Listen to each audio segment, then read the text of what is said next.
Hey guys, welcome back! Better than a Let's Play MoonQuest edition.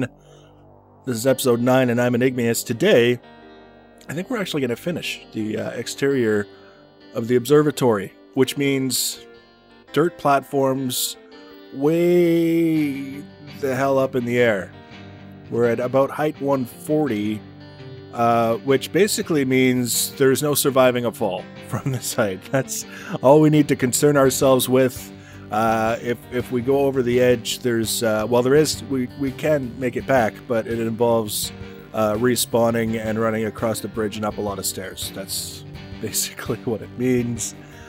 But I think we're going to be okay. This isn't the first time that I've done something like this. Before I started using a lot of flight assistance, I was very comfortable with the idea of all kinds of crazy platforms and nerd poles, and I would die occasionally, but not enough to discourage me from forging ahead like we're doing now.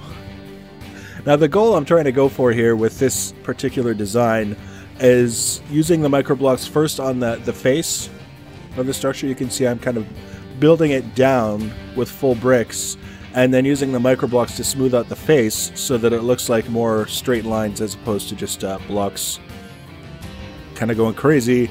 And then the bottom is actually being given another microblock treatment to make it look like it's kind of sloping from the mountain downwards as it moves forward to the front of the observatory.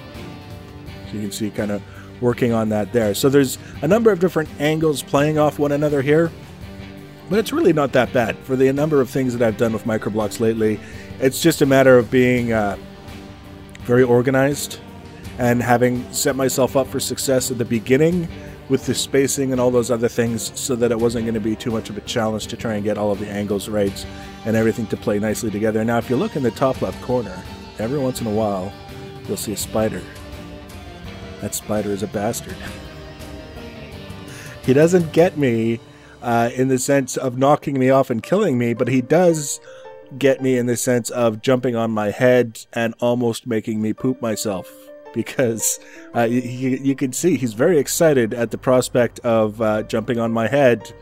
I think, realistically speaking, he may have actually tried to stop me from falling off when he jumped on me, because that would have been his dinner gone off the edge. But he didn't realize that in addition to all the stones I was carrying, I was also carrying a sword. So that didn't go so well for him.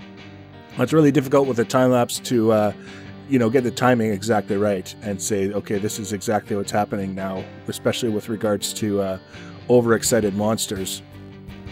But what I found shortly after I killed the spider is that I wasn't set up to go low enough to reach as far down as I wanted to go in order to get the profile that I was looking for on the apron for the observatory. That's what we're calling it, the apron. If it was something that went all the way around, I think we'd have to call it the skirt.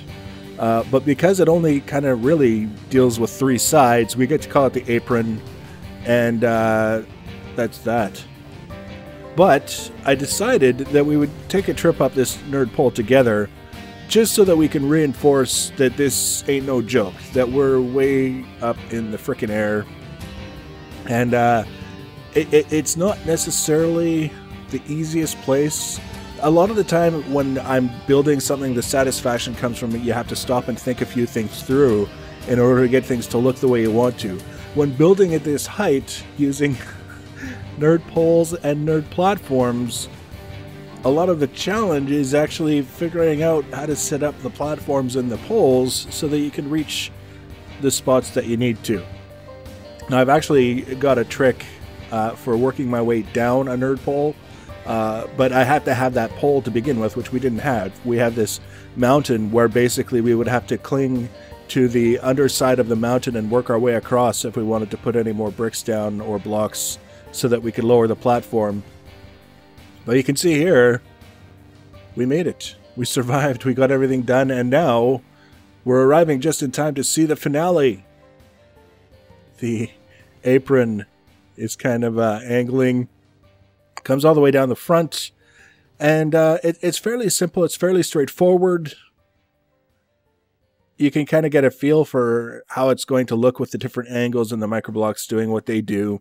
I like these bricks, but I think they're a little bit busy for something like this. I'm a big fan of the really straightforward kind of designs and patterns, and there's actually some textures, vanilla, believe it or not, some vanilla textures from Marble in the last mod pack that I really liked, but unfortunately in this mod pack the Marble is done in the Sphax style, which is also kind of busy. Kind of sad, but I mean, there's only so much we can do. We can only, I mean, we're talking about thousands of different textures and all kinds of different mods. There's going to be situations where we're not going to be eye to eye with the people who do this stuff, and that's okay. That's, you know, no benefit in going to the forums and raging at them because we don't like their marble stone texture. So that's the underside. That's the apron now. First of all, as you can see, we changed into our NPS suit, but it's not at all complete. It's basically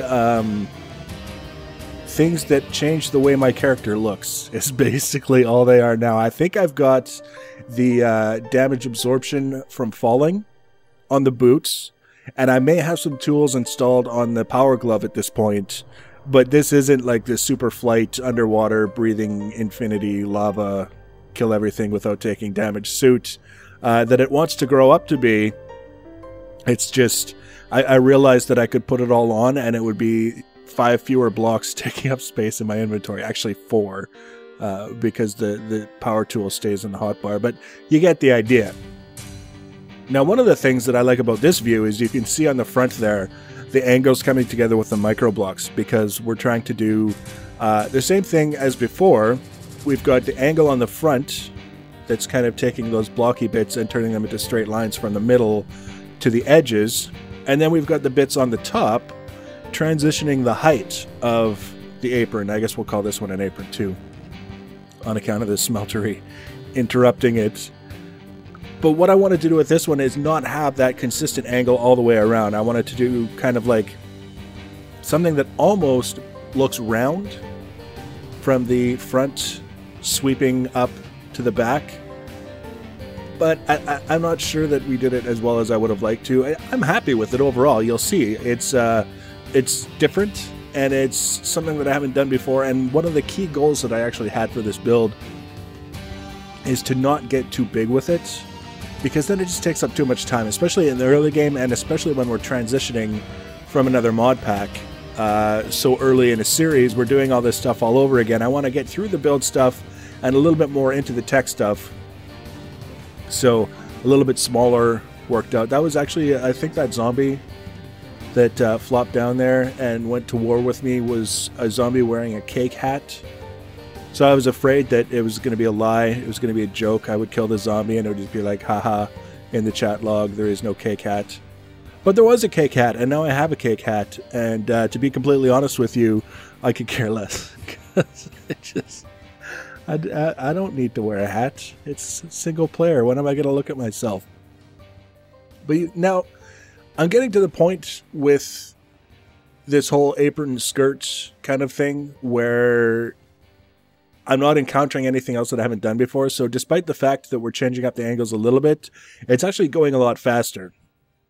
And I'm happy about that, because that means we can take a look at some tech stuff. So I think now would be a good time to do a bit of a tour, because we've been building and building and building, and sometimes if I don't do a tour of the other stuff, people think that I'm just building, and then they get upset, they get unhappy. And I can kind of understand, because what's the point of talking about mods and modded Minecraft and the tech-based stuff if we never actually use it? So we're making good progress, I think. I'm really actually happy with the decision that I made to kind of keep things as Spartan as possible, because I'm finding that I don't spend a lot of time in the base right now. That could change, but for the time being, it would have been a shame to invest even more time than I have in all kinds of crazy gadgets and gizmos and setups that I wasn't going to use. Now, over here, done a little bit of smeltery stuff, mostly just to make sure that everything was working with the stuff and the things. And I've got some reinforced portable tanks. These ones hold 32 buckets of lava each, and I found a lava source at the bottom of our mine shaft It's not a very large lava source, actually. It's mostly depleted now, but we got 3 of these tanks, and there's another tank down below that you'll see in a little while. You can see I've got a row of chests and very basic machines.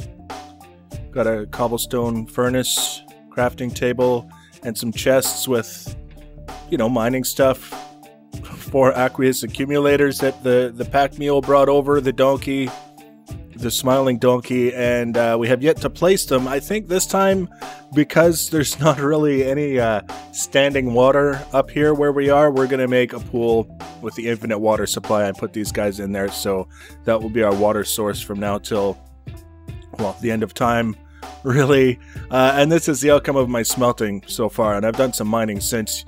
You may have noticed that I've got my glove equipped, and I've got all of my stone tools and an iron pickaxe on my hotbar so that I can just kind of use them up, and then they will break, and then they will be gone, and then I will have them all on here. And I think all I've got really equipped on here is the shears and the tinker table thing, the mobile tinker table, so I can change the setup configuration things. So that's basically the area up here right now. There's not a lot, and that's okay, because if we go down here, we'll close that. Up here is going to be access to the upper area. It's actually the outside area that we can't really see very well right now because, see, it's the top of the mountain, basically. And I've got it walled off now because I can just see creepers and assholes falling in and making their way down to where I don't want to deal with them. So, haven't really done anything up here yet, but we have at least a staircase in place that will allow us to get up there. I plan on doing a bunch of stuff with the windmills and power generation that way, so we're going to put them up top. And then here, the staircase to nowhere, basically. See, this is where the creeper would fall down, come down the stairs while I was looking down, and then explode behind me. Right here, you saw the door, probably. Somewhere. Actually, I just put that in, so you wouldn't have seen the door yet. And this is going to be, eventually, the airship dock. So we're going to have some sort of gangway or something away from the mountain, away from the structure, so that we can safely dock our airship and embark and disembark from there, and then easily walk across and get inside our facility. Because it doesn't make sense to have an airship if we have to land it on the ground where the bridge is over the river and then all the way up the staircase. That seems kind of silly. This is the other reinforced portable tank that I was talking about, because this is where we've got all of our machines. We've got an igneous extruder. I haven't needed obsidian yet. We're going to have to remake another portal, and I'm just going to use the igneous extruder to make the obsidian. It's much, much faster than doing the port-in-place method. And then we've got the tried and tested pulverizer, induction smelter, magma crucible, and fluid transposer. So I can make the key things like tesseracts and whatever. The energy storage thing. All the names have changed with this version of thermal expansion. So I kind of have to be careful what I'm calling what. And the energetic infuser now, before I forget, before anyone gets upset, well, this isn't going to stop them from getting upset if this upsets them. I adjusted the config for modular power suits to be much more forgiving in terms of how much energy you have to pump into this damn thing to charge the gear. It was driving me nuts when we were building this stuff in the last world. Actually, the world before the last world. We kind of forget we had 6 episodes in there. Flying around, using the railgun, using the tools on the power glove, like the mining pick and things like that. I don't mind that those consume energy, and I don't mind that if you're using them a lot, that eventually you'll run a deficit versus what you have on the suit to recharge the suit, and eventually you'll have to go back to a base and recharge them using some sort of energy there.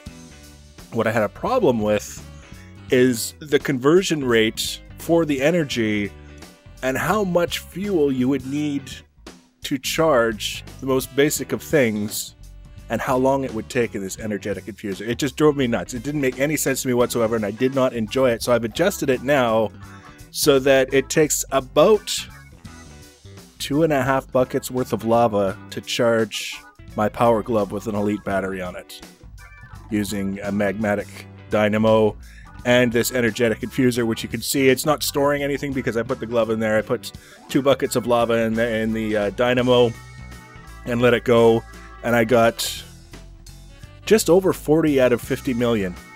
So the maximum right now is 50 million on the glove. You can see on the side in the middle of the right hand side it's 39.6 million. Now it was 44.7 million or something when I got it charged initially, and I'm okay with that because it's of no use to me if I have to spend half my time just generating power to keep the fucking thing charged. And that's the bottom line. I know people will feel that that's outrageous, OP, whatever. I don't care.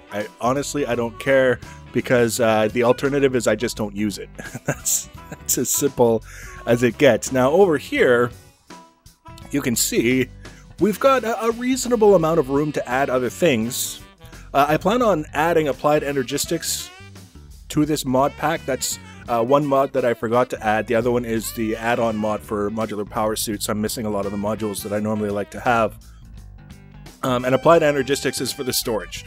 I really like this system, and we messed around a little with the whole monitors and moving stuff around, and just a little tiny bit in the previous full series that we did. And I would like to get into it more in this playthrough, whatever we end up doing, because it just kind of fits with my idea of how I would like item storage and processing to be handled. It's pretty straightforward. It's pretty, once you've got it done and set up, it's very slick. You can set it up so that it's not necessarily laggy. It may be very expensive in terms of energy depending on what you plan on doing with it, but when you're done, you've got basically like a wall of monitors that you can right click on them because they show what material is from each thing and then the stuff, and simple, straightforward.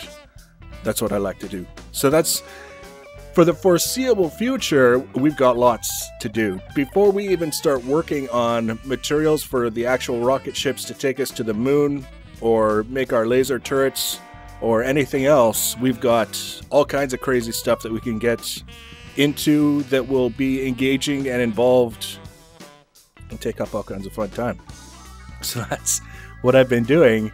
Is I wasn't kidding when I said we were going to try and get up to speed as quickly as possible. This is episode basically 3 in this new world, and granted a lot of it from the pack mule, but still the building and the planning and the installation, we're in good shape. So the next episode is going to be one of two things. We're going to start working on our windmill power plant up top on the roof, or we're going to start building our airship, which is going to be more about learning kind of how the whole Archimedes ships thing works, and then also kind of a fun way to explore around without having to go up and down hills and around and trees and swamps and swimming and stuff like that. So if you want to be notified when I add that episode, the easiest way to do that, if you haven't done so already, is to subscribe to my channel. You can also get notifications by following me on Twitter at Enigmius1 and or Google++ Enigmius1. Let's take a look at the finished build. We'll just do a little bit of a fly around, and then I'll start planning the rest of the stuff.